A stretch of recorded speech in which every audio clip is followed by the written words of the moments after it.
Reddit fresh.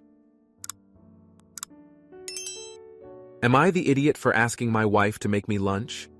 The short is that scheduling issues have made it so that I've asked my wife a few times to grab me something to eat from the kitchen between meetings, and she's upset with me for relying on her too many times. My company is implementing new software and a few procedural changes, and there have been many long, intensive meetings about this. Because of the nature of the meetings and the number of parties involved, sometimes it is scheduled at very inconvenient times for me. In a day, I typically have at least 4 meetings, which also means I'm also cramming in the other hours of work into the remaining time I have, still with consistent overtime. My wife Isabel has listened and commiserated with me about how rough these past few months have been. She's taken on making dinner most days, 4, 5 for the last month because I've been so stressed out.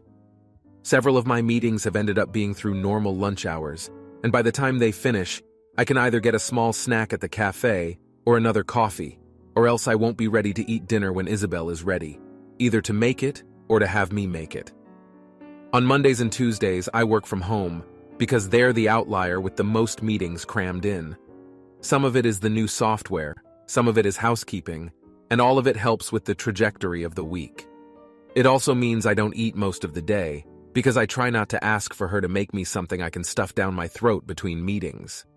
Of the 2 days I'm typically home, I ask every third time, because I try to grab something in the morning before my day gets going in my office to eat between meetings. But I usually just deal with it, because I don't want to mess with her dinner schedule. Wednesday was unexpectedly a remote day with last-minute back-to-back meetings that in total ran from before my usual start time to nearly the end of day. So I asked her at 11 if Isa could make me something to eat, as I hadn't eaten since 4 p.m. yesterday and wouldn't get the chance to eat until dinner otherwise. She didn't, and got angry with me for treating her like a maid. We had a fight where I relied on her too much instead of sitting with the consequences of my own actions or just making the effort to have food near me in time to be able to eat before 5 p.m./dinner. We've come to an agreement about how to handle things going forward, so long as this work situation keeps on, but we both would like to hear the internet's opinion. Edit.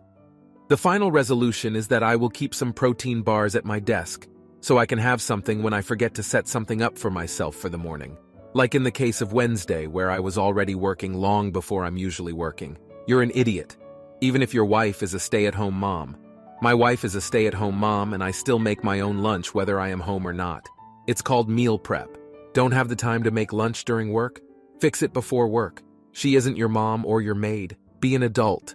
When she leaves you because you prioritize work over all else, including feeding yourself, then who is going to make you lunch and dinner? Figure it out and don't blame your wife for messing up your meals. Everyone sucks here. You are a grown adult that can handle preparing snacks and lunch to have handy during the workday. You can't keep a box of granola bars or something in your office? If she's able to, is it really that big of a deal to make you something to eat? To me, it sounds really silly that she'd be pissed over occasionally being asked to make you something, but it's just as silly that you can't be better prepared, or at the very least, eat breakfast. Now, for the next story. Am I the idiot for reneging on my wife and I's agreement? I, Pete, and Eve have an agreement. The agreement says that if one of us has a complaint or suggestion that we want to voice to the other person, we have to preface it with at least 2 compliments. So for instance, if I wanted to approach my wife about leaving her dirty clothes on the floor, I might first tell her that I liked the new shirt she bought, and that I appreciated how she did the laundry the previous week, and then I would ask her if she could pick her clothes up. Yesterday, Eve was making some oatmeal chocolate chip raisin cookies, a recipe that she makes often by stirring together an oatmeal cookie box mix with chocolate chips and raisins. I really dislike raisins. So naturally, I have never cared for this recipe, and I have even strongly implied my dislike for them on a number of occasions. But my wife never seems to get the hint. So yesterday, while Eve was getting out the ingredients to make the cookies, I started with 2 compliments.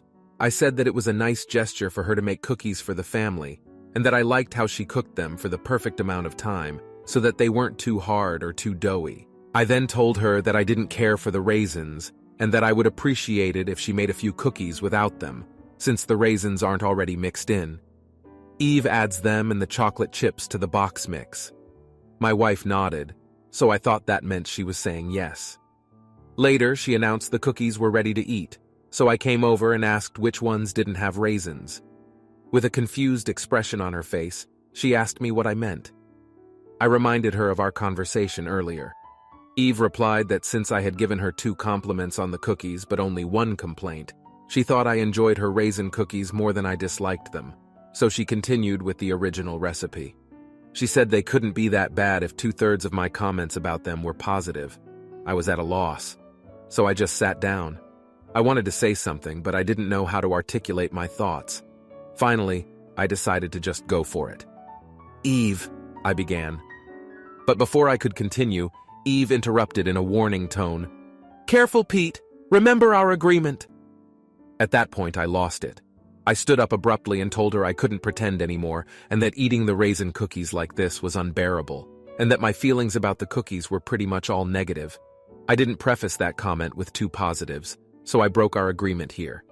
At first I thought I was justified, but I talked to my friends who told me that my wife doesn't owe me cookies, and I should just be grateful she made me cookies at all, and I shouldn't have broken the agreement. Eve is still mad at me. So, am I an idiot for breaking the agreement? Not an idiot. This rule seems like some bullshit from TikTok or something. You can't have a clear conversation if everything has to be sugar-coated. If you like cookies without raisins, just buy or make your own cookies, so you don't have to keep up this charade. They are ready-to-bake cookies in the freezer section at every grocery store on the planet. Everyone sucks here. I have even strongly implied my dislike for them. Look, if your agreement means you can't come out and say something, that's bad. If you haven't come out and just said it before, well, that's on you. You can't get upset if someone doesn't read between the lines. However, once you finally did say something, she should have listened. Now, for the next story. Am I the idiot for wanting to temporarily live in a house I co-own with my ex? My ex-partner, male 35, of 10 years, and I, male 37, bought a house together, 3-bedroom, 4-bath in late 2021. Everything was split 50-50 between us. We broke up summer 2022, and I left to travel as a digital nomad. We got a tenant whose monthly rent is applied to my half of the mortgage, and I'm paying about 1/3 of my 1/2 of the mortgage still myself, not living there. I have a few weddings I'll need to be in town for later this year, late July and mid-September, and it makes sense to me to occupy the 3rd bedroom during the time between. I have reached out to the tenant, who is fine with this. I would not be moving back in permanently and feel I am not a difficult roommate. The reason I want to do this is to save money on lodging during that time. My ex lost his poop when I proposed this. His argument is that it is bad for his mental health, and that he doesn't want to live with his ex-partner. My thought is that I'm simply staying for a few months in a house I already own, and it's my right to do so. I think the long-term solution is to sell the house to not run into this situation again. For the short term, we would work out whatever is monetarily fair for the tenant's rent during my time there. My ex has stated it's not about the money or me being a difficult roommate, it's purely emotional. He has responded with things like, "It's weird," and "It's a red flag to the person I'm dating now." Am I an idiot for suggesting to temporarily stay in my own house with my ex? Not an idiot. For no other reason than you still own 50% of the home. If your ex wanted to make sure you never moved back in, then they should have bought you out of your half. I can understand why they wouldn't want you staying with them, but they just don't have much leverage to keep you out while you own an equal stake of the home. Everyone sucks here. This is exactly why when people split up, you need to separate your assets. The fact you still own and are paying a mortgage on a house you own with your ex is mind-boggling. He should have either bought you out, or you should have sold the house long ago. Yes, it's perfectly reasonable for you to want to stay in a house you're paying a mortgage on, but it's also perfectly reasonable for him to not want to have to temporarily live with his ex for any length of time. Sever this financial tie with your ex. In the long term, you both will be much better off. Now, for the next story. Am I the idiot for kicking my son's girlfriend out of our house? My husband, 58, male, and I, 56, female, recently met my son's 24 male girlfriend for the first time. He's been crazy about her. Apparently they've been dating for a year before he decided to have her meet us officially. What he's told us about her all seems great. She just got her degree, was enjoying her job, family-oriented, etc. I'm honestly just glad he's happy with her. My husband and I don't think he's ever been this into someone before, so I feel pretty bad about what I did. Last weekend he brought her over for dinner. By now, we'd been anticipating meeting her with how much our son has been gushing about her. How perfect she is, that she's the one, in his words. They ring the doorbell. We open the door. She looks exactly like her pictures, which is a great start. My son is grinning ear to ear, another great start. We invite them in. She accepts my hug and a firm handshake from my husband, and then she opens her mouth. "I'm the one your son puts his penis in." To be frank, I was appalled. I expected my husband to laugh. Both he and my son are jokesters, and as annoying as it can be, I love it. But this was just too much for me. Maybe I'm reserved. But of all things she could have shared about my son, she told us that. One look at my face and my husband knew how much I disapproved. Maybe I let my expectations get too high, and it's unfair to have them. But I reiterate, of all things to say to her boyfriend's parents, whom she'd never met, she chose that? My son was amused at first, but when he noticed my reaction, his face dropped. I felt like he'd sold me the full package, everything he'd always been looking for in a girlfriend. I was too disturbed by the visual it put in my head, and it translated into anger. I told her to get out, and I wanted to say more about how gross it made me feel, but I fortunately left it at that. My son didn't want to go, insisting I give her another chance, but I was too fed up and uncomfortable by this point. Even my husband, who's enjoyed his fair share of raunchy jokes, wouldn't let up. They left and I immediately felt guilty. This was something my son had really looked forward to, and I feel like I took that away over a dumb joke. I tried calling to apologize, but he hasn't responded. My husband thinks she's the one who should apologize. I'm considering giving her another chance, but before I do, was I the AH? Edit. I should clear some things up. My husband had no part in my reaction. I did the kicking out, not him. I don't want him taking the fall for this. He said she should apologize, but I'm not expecting an apology. Sorry for the confusion. My son lives in a nearby state. It can take about an hour to get back to where we live. He also hasn't dated anyone seriously for a while, maybe a couple of years. He told us before that he wouldn't bring anyone home unless he's sure he wants a future with her. We've been asking to meet her ever since he told us about her, but he wanted to be ready. The comment about her looking like her picture shows my age. Sorry for that. He's only shown us her photos she's sent him, as he apparently didn't have any of them together. He hates taking pictures, and apparently she's always teasing him about it. I don't think he'd ever lie about who she is, but it's just a parental concern I've subconsciously had.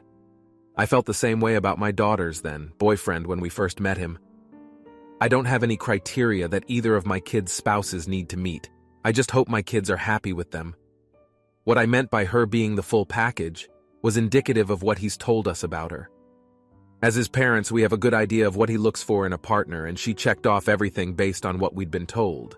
And on top of everything, aside from what she said, her appearance was how she presented it to be. Again, we aren't strict about appearances. It's just a relief to have met someone for the first time and they look like what you'd expected. My husband said that I was worried about secondhand catfishing, if that's even a thing, LOL. I guess it shows how anxious I was about this. Also, thank you for your comments and rewards. I've had a few people reach out to me personally too. Thank you for that. Regardless of where you stand, I appreciate it. I personally think everyone needs some room for improvement here, but I've done my part to make amends, and I'm waiting on my son to call me. I'll be sure to give an update about how it goes. Not an idiot. This just doesn't sit right. You said your son was all big smiles and amusement when they arrived, and up until he realized you weren't all that impressed. You also said he jokes around like that with his dad. What are the chances it was your son's idea all along and she just, regretfully, went along with it? Because if that's the case, you probably can't get hold of him because he's doing damage control with his girlfriend, who's now mortified and angry that his super funny joke gave you the worst impression of her that she could imagine. Not an idiot.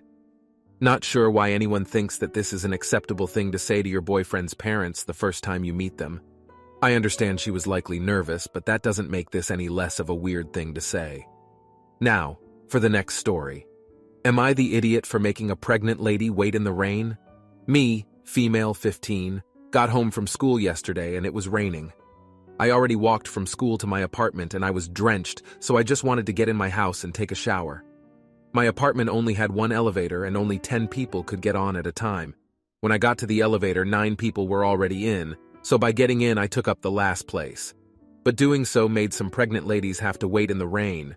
This morning she called me ass in front of my mom, and I got in huge trouble. What I'm aware of is that she lives on the 2nd floor, so she easily could have just went up 1 flight of stairs.